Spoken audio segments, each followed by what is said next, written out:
Assalamualaikum warahmatullahi wabarakatuh. Jumpa lagi dengan media pembelajaran kimia. Semoga kita selalu dalam keadaan sehat walafiat dan terus semangat dalam belajar. Berdasarkan kurikulum Merdeka ya, untuk pembelajaran kimia khususnya di rapot itu nanti ada mata pelajaran IPA, walaupun sebenarnya di dalamnya terintegrasi pembelajaran kimia ya. Pada saat ini kita akan menjelaskan kimia di sekitar kita, terutama nanti akan dibahas tentang kimia hijau atau green chemistry.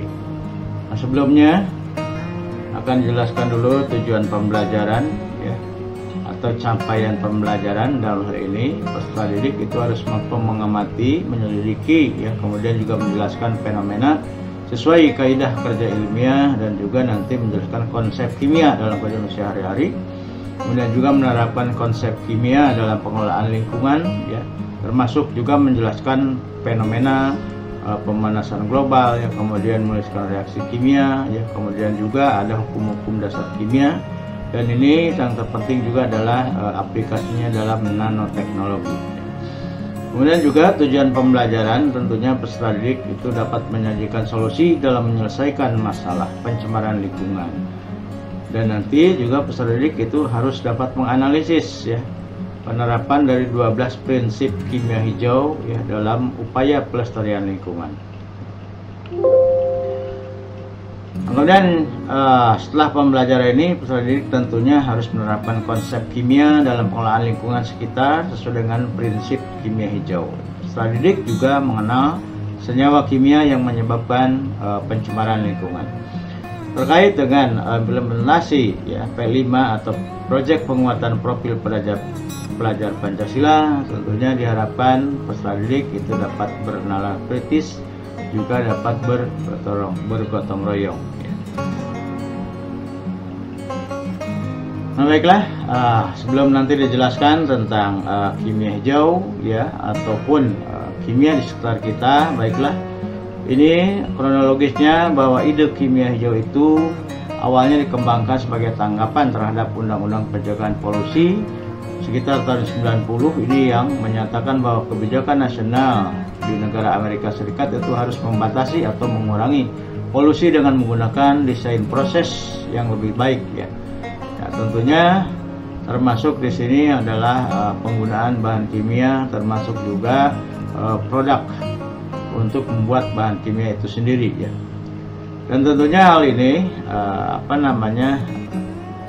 Badan Lingkungan Amerika Serikat yang dikenal sebagai Badan Pengatur Kesehatan Manusia dan Lingkungan ya, berpindah dari kebijakan Common and Control Policy dan mengimplementasikan ide ini kimia hijau pada tahun 1991. Jadi intinya pengenalan penghargaan Presiden Green Chemistry Challenge itu tahunan ya, pada tahun 1996 berhasil menarik perhatian akademisi dan industri kimia hijau ya.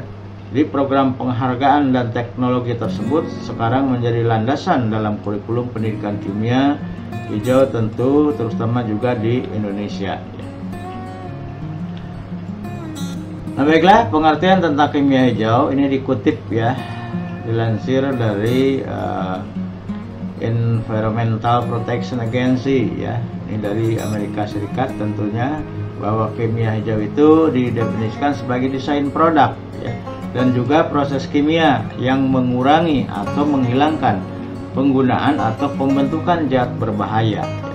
Jadi intinya green chemistry atau kimia hijau itu berupaya mencegah polusi ya, dan mengurangi dampak negatif dari produk kimia serta proses kimia terhadap lingkungan di sekitar kita ya, serta juga pada kehidupan manusia baik sekarang maupun akan datang. Kemudian tadi ya disinggung adanya nanoteknologi ya, itu dalam kimia hijau itu apa ya. Jadi teknologi nano hijau itu merujuk pada teknologi nano untuk meningkatkan kualitas keberlangsungan lingkungan. Jadi teknologi nano hijau juga merujuk kepada penggunaan teknologi nano untuk membuat produk yang ramah terhadap lingkungan berbasis nano dan penggunaannya ya. Jadi kalau kita lihat dari arti nano itu sendiri ya, itu merupakan simbol ya. Jadi adalah awalan dalam simetrik yang berarti 1/miliar ya, 1/semiliar ya. Nah itu untuk nano ya. Jadi contoh aplikasi nanoteknologi itu saat ini sudah dipakai dalam bidang pertanian ya, seperti nano modifikasi benih, kemudian juga pupuk ya, kemudian teknik pengemasan makanan, energi ramah lingkungan, dan juga teknik jaringan. Kemudian baiklah, terkait dengan kimia hijau atau green chemistry, saya akan jelaskan. Ini ada 12 prinsip kimia hijau. Ini khusus untuk pembelajaran fase E ya, berdasarkan kurikulum mereka atau kelas 10 ini. Yang pertama tentunya nanti ada pencegahan atau prevention. Nah, ini juga dikembangkan berdasarkan ya Paul Anastas dan John Werner ya, tentang 12 prinsip kimia hijau. Yang pertama tentang pencegahan atau prevention ya, kita ingat ada preventif dan kuratif ya. Nah itu. Ini dilansir dari situs American Chemical Society bahwa prinsip kimia hijau ini menegaskan ya, lebih baik mencegah ya produksi limbah ketimbang mengolah dan membersihkannya.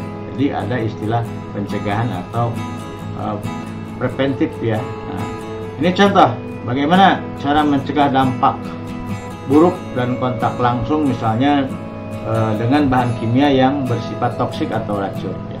Itu caranya gunakan masker dan juga sarung tangan ya saat bersih-bersih rumah, terutama jika menggunakan produk dengan kandungan kimia yang sangat kuat, misalnya soda api ya, karbol dan lain sebagainya. Gunakan juga masker dan sarung tangan yang tindakan ini akan meminimalisir efek dari kontak langsung dengan bahan kimia tersebut. Maka jadi salah satu prinsip kimia hijau diantaranya itu mencegah ya, terutama dari penggunaan bahan kimia yang memang dianggap berbahaya. Kemudian yang kedua ya, ekonomi atom atau atom ekonomi ya, metode sintesis. Jadi cara pembuatan ini harus dirancang untuk memaksimalkan penggabungan semua bahan yang akan digunakan dalam proses produk akhir. Produk sampingan dari reaksi kimia yang tidak berguna ini dapat menyebabkan ekonomi atom yang lebih rendah dan lebih banyak limbah tentunya ya. Limbah pabrik yang sulit pengolahnya dengan solusi efektivitas rekayasa sintetis bahan kimia, sehingga jumlah bahan yang digunakan atau dikonsumsi itu akan lebih efisien, serta mencari rute reaksi alternatif berdasarkan efisiensi atom ya. Itu untuk prinsip yang kedua, ekonomi atom. Nah, berikutnya ya,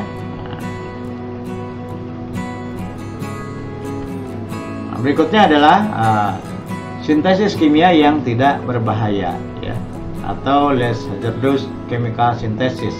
Jadi apabila memungkinkan, metode sintesis atau pembuatan bahan kimia itu dirancang untuk menggunakan serta menghasilkan zat dengan kandungan lebih sedikit atau tanpa toksisitas atau tanpa beracun ya terhadap kesehatan manusia juga lingkungan. Jadi metode ini disebut juga dengan sintesis hijau, yaitu sintesis yang ramah terhadap lingkungan ya, tentunya dengan memanfaatkan ya misalkan dengan metabolit sekunder tanaman ya. Jadi metabolit sekunder dilaporkan ini sebagai contoh ya, dapat menjadi agen pereduksi ya, yang menyederhanakan termasuk senyawa yang namanya terfenoid ya, kemudian flavonoid, keton ya, aldehid, asam karboksilat, termasuk juga gugus asam amino ya, kemudian gugus hidroksil dan juga fenolik ya. Jadi ini merupakan reduksi termasuk agen reduksi ya dalam sintesis kimia, dalam pembuatan zat kimia yang secara prinsip kimia hijau itu harus tidak berbahaya ya. Kemudian yang keempat ya, ini merancang bahan kimia yang lebih aman ya, designing safer chemicals. Di prinsip kimia hijau ya, ini menjelaskan bahwa produk kimia ini harus dirancang untuk mempertahankan fungsinya sekaligus meminimalkan toksisitas, jadi tidak beracun ya. Jadi untuk prinsip kimia hijau yang keempat ini, bahan kimia yang dirancang itu harus lebih aman ya. Jadi artinya tidak beracun ya, atau kalaupun beracun itu dapat diminimalisir ya. Nah, sebagai contoh solusi dalam mendesain proses yang melibatkan bahan kimia yang aman ya, misalnya mencegah terjadinya limbah di tempat pertama pembuatan produk ya ini. Kemudian juga menggunakan pereaksi atau reagent ya, dan pelarut yang aman bagi lingkungan dan manusia. Kemudian juga melakukan perubahan reaksi secara selektif dan efisien ya. Dan juga dapat menghindari produk dan reaksi kimia yang memang tidak diperlukan. Itu beberapa usaha ya dalam merancang atau mendesain bahan kimia yang lebih aman seperti itu. Nah, berikutnya prinsip yang kelima ya, pelarut dan alat bantu yang lebih aman ya. Ini artinya sedapat mungkin penggunaan zat tambahan seperti pelarut atau zat pemisah ya, itu tidak berbahaya saat digunakan, dan menggunakan zat pelarut atau bahan yang bersifat lebih aman ya, dan tidak berbahaya bagi lingkungan apabila harus digunakan seperti itu ya. Jadi contoh pelarut ya seperti air juga kan termasuk pelarut yang lebih banyak digunakan ya. Kemudian alkohol ya, kemudian kerosin atau minyak tanah ya, kemudian bensin, aseton, thinner dan juga sebagainya ya. Jadi jenis-jenis pelarut ini juga termasuk bahan kimia ya, yang biasanya digunakan sebagai alat bantu ya. Contoh misalnya kalau untuk kaum hawa itu untuk membersihkan pewarna kuku ya atau kutek itu menggunakan aseton nah, seperti itu.